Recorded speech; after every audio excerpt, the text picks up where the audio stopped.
이 역사의 연구를 쓴 토인비라는 사람이 있습니다. 아놀드 J. 토인비라고 역사의 연구라고 이렇게 아주 여러 권의 책을 썼습니다. 이 사람은 역사를 동서양의 역사를 다 연구를 해가지고 역사에서 어떤 법칙, 공식을 찾아내려고 노력한 사람이에요. 역사에서 공식을 찾아내려고 노력하는 사람들이 들어 있습니다. 칼 마르크스 같은 사람이 거기서 바로 유물 역사관, 사회주의 다음에 자본주의는 반드시 망하고 그 다음에 사회주의 다음에 공산주의다. 이것은 역사의 법칙이다. 이렇게 물론 해결도 그 비슷한 이야기를 했습니다만은 이렇게 역사에서 어떤 공식을 취하려고 하는 사람이 있어요. 그 학문하는 사람들이 아주 유혹입니다. 역사라는 것은 가장 거대한 대상이기 때문에 그걸 연구를 하면 여기에도 뭔가 물리학 법칙 같은 공식이 있을 것이다. 해서 이 역사 연구를 많이 하는 사람들이 있어요. 그런데 아직은 정답은 공식은 없다는 겁니다. 역사 발전 법칙에서 공식이 있다고 믿는 사람들이 공산주의자죠.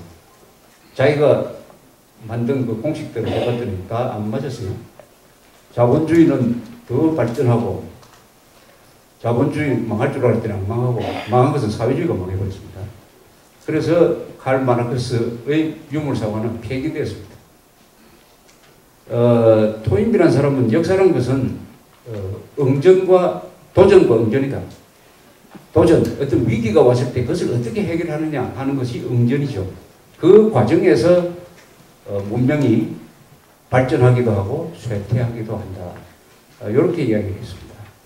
그래서 대충 이런 방식이다. 어떤 위기가 생긴다. 그건 도전이죠. 위기가 생기면은 거기에 대해서 응전을 한다. 그 위기를 극복하기 위해서 노력을 한다.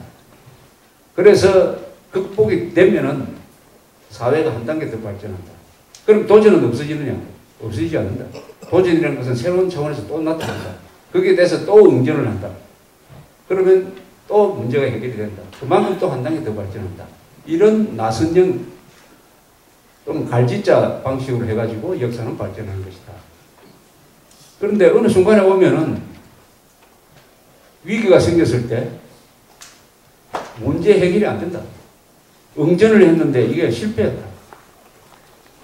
그 다음에 또 재차 응전을 했는데 또 실패했다.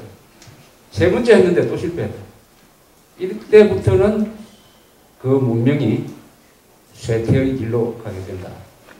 한 번 그 문명이 쇠퇴의 길로 가게 되면은 영웅이 나타나더라도 해결할 수가 없다. 그것은 한 개인의 노력으로서는 그 문명의 쇠퇴를 막을 수가 없다. 이렇게 이야기합니다.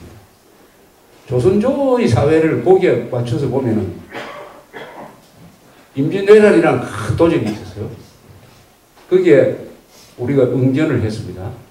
임진왜란은 사실 우리가 어떻게 보면 이긴 전쟁이라고 볼 수가 있어요. 그 다음에 또 병자호란, 정묘호란, 병자호란이 그 뒤에 한 30년 지나서 생겼습니다. 여기에 대해서 조선조 사회가 응전을 했어요. 두 분 다 실패했습니다. 두 분 다 실패했습니다.